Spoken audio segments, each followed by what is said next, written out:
striking a balance, optimizing enterprise data centers and the public cloud. Hi, everybody. My name is John Kundtz, and welcome to this edition of the Cloud Collective podcast. Today's guest is Robert Erickson. He's a serial entrepreneur, cloud computing pioneer, and vice president for strategy and growth for Kyndryl's cloud practice. I am super excited to discuss hot industry topic today of balancing cloud and traditional data centers. Robert will share valuable insights and advice, especially regarding common pitfalls organizations face as they transform into a digital business. Welcome to the show, Robert. Hi, John. Thank you. Happy to be here. It's great to be with you. Robert, you and I have worked together since 2015. That's going on 8 years now. We've been through a lot in those 8 years, but I'd like you just to take a moment to tell our audience a little bit more about you, and you're welcome to start anywhere you feel fit. Thanks, John. It's always difficult to answer that question, where to begin and all. As you said, I've been through many startups. The last one was Gravitant, where we built out what was the first cloud brokering platform and sold in 2016 to IBM, and then went through the separation spinoff of Kyndryl from IBM Global Technology Services. And then I see the future. Why am I still at Kyndryl? Kyndryl has a unique opportunity to take advantage of a major inflection point in the industry. Been helping them do that and lay that groundwork for the next round of new innovation in the IT industry. That's great. Yeah, why I let you introduce yourself, because like I said, we could go on and on about your background. We got onto this podcast in partially because of an article that was published on December 12th, 2023 in the Wall Street Journal entitled, "The Cloud Isn't the Answer to All IT Problems, at least for now." But from your perspective, what's your point of view on the idea of this balancing enterprise data centers and the public cloud? And what are some of the significant benefits organizations to successfully integrate this balancing act into their organizations? We started seeing this trend about a year ago in earnest, and something that was demonstrated in data that we track our customers. If you roll the clock back a bit, circa prior to the pandemic in 2019, there was a lot of interest in saving money, taking advantage of the hyperscaler and cloud providers' services. They were working well together, and we saw a lot of people exploring, can I move my workloads, get out of the business of running data centers, the costs associated, the management headaches of having to keep it up to date, licensing agreements, all of that. Can I place that on to a third party, use their services, and come out ahead? It started with a drip, like any of the technology trends, and this became a major movement. Then in 2019, when the pandemic hit, we went from just cost savings to mere survival. There was an existential threat. Customers and the companies serving those customers, they need to be reached. So quickly, we moved to online digital experiences, and we accelerated that. It was a massive acceleration. Overnight, companies were suddenly available online. Even small mom and pop restaurants were seeking to place orders online, pick it up in the driveway or in the parking lot without touching and all of that. So that really moved the industry forward. And so there was even more of an emphasis on cloud and the potential of cloud. But as we reach 2023 and the end of the year and look forward, our customers have had enough experience now. There's enough maturity and understanding what cloud can and can't do. And so talking to the analyst groups like Gartner and Forrester, IDC, they're coming to the same conclusion. Why are we at today in 2023 with all that momentum behind it? Less than about 30% of mission critical workloads in the cloud. And that's because the easy stuff, the low-hanging fruit, has already been done. The remaining 70%, some will continue to be retired and rebuilt in the cloud. Some of it may be moved to the cloud, although that's decreasing. The reason that we're at that high percentage, is because it's difficult to move. These applications may have dependencies on licensing agreements and contractual agreements. They may have technical considerations like integrations and data and system interoperability that isn't easily replicated in the cloud. And more importantly, they may have regulatory and compliance and security concerns. And more customers are beginning to understand that clouds was initially positioned as save a bunch of money. They didn't really realize that. And so with those learnings, there's almost a pause in the market while people reconsider. And in that reconsideration, they're balancing to what do I already have as sunk costs? What do I need to keep? What is core to me? How do I secure it and protect it? Versus how do I make things faster? And what can I use the cloud capabilities and the hyperscape capabilities now become a mission or a force multiplier, but it's part of the solution, not the end solution. So they're balancing those two, and that's where the complexity comes in. It makes a lot of sense. We certainly saw this notion of trying to move from a CapEx model, which is essentially your traditional data center where you go out and buy a whole bunch of equipment and then you start using it and depreciate over time, to more of an OpEx model. Certainly certain workloads and certain points in the development cycle probably are more suited for that OpEx type of approach.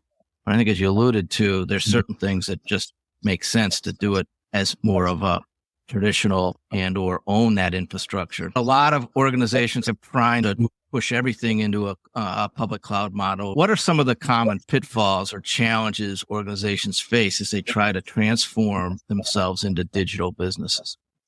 Yeah, the first thing is that you could start with technology as the basis and build your way into value and outcomes without understanding those outcomes up front. So I think it's reversed.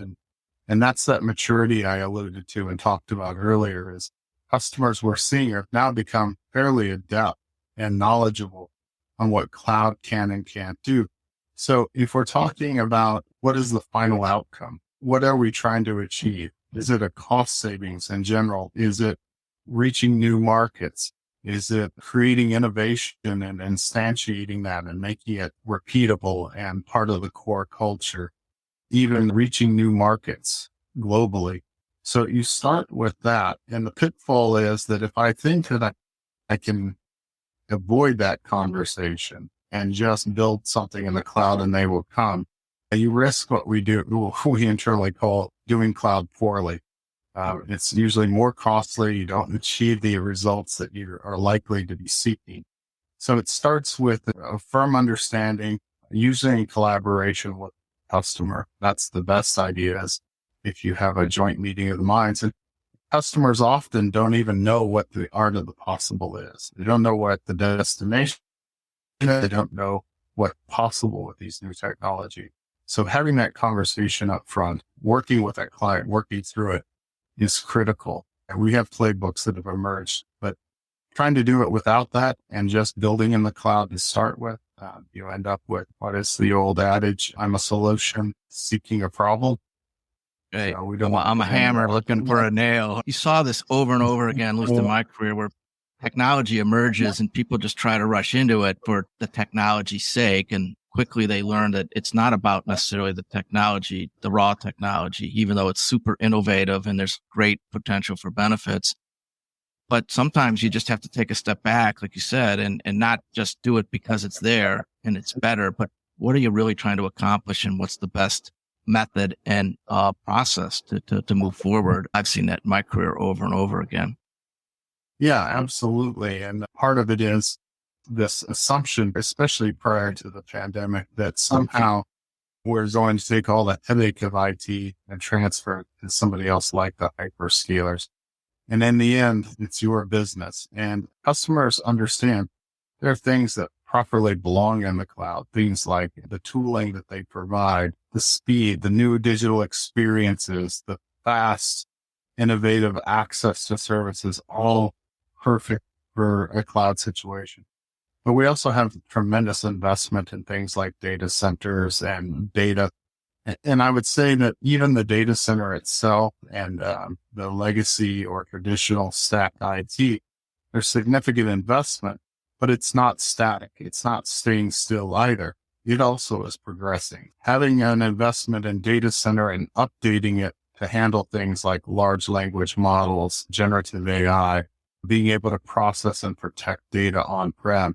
Even the AI models themselves are core IP. Customers are beginning to transfer what is tribal knowledge into AI models and then train it with that data.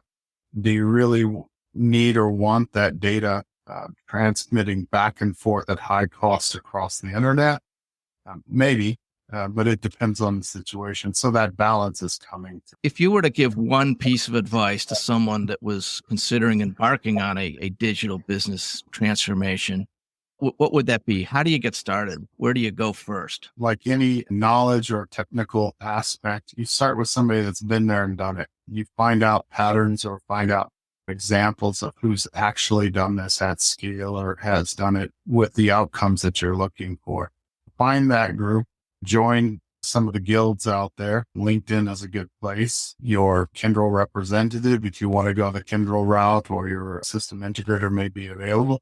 Start there asking questions and start to develop knowledge and education on that aspect. And then maybe even try a hello world on some of these things and get started with that. Low cost, low risk. I wouldn't try and plan some new technology paradigm on a mission critical that has a short timeline. Start with something a bit more innocuous. Something, if you have changes along the way, doesn't disrupt your business. We've done that with a few customers.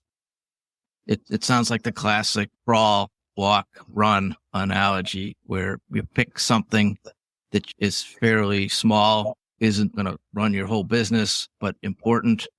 Team up with somebody that has knowledge of both the traditional and the cloud world. And then in the agile process, you learn and then you pivot where it makes sense, or you continue to do what's working. Yeah. So that's a great analogy. Thanks. Well, Robert, as always, it's great to be with you. I always learn something new when I talk to you. So thanks for joining our show today. I have one last question, and that is, how can people learn more about what we just discussed today? Yeah, there will be a series of blogs that we're publishing over the next couple of weeks around this topic to really dig in. So this is the first in a series you can come to.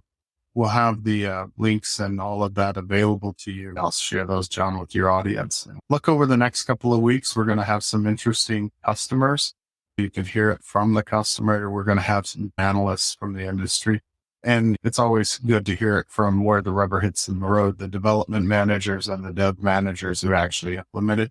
We'll have a series of those included so you can hear for yourselves how to do this. Excellent. I'd also encourage the audience to connect with Robert directly on LinkedIn. We will post the links to Robert's profile, as well as other items we talked about during the show. And remember, you can succeed in managing and optimizing your cloud and traditional data centers by bringing financial accountability and predictability to the highly variable expenses of the cloud by creating a modern operating model between IT, finance, and your business team. Well, that's it for today. I'm John Kundtz, and thanks for joining us on the Cloud Collect podcast. Have a great day.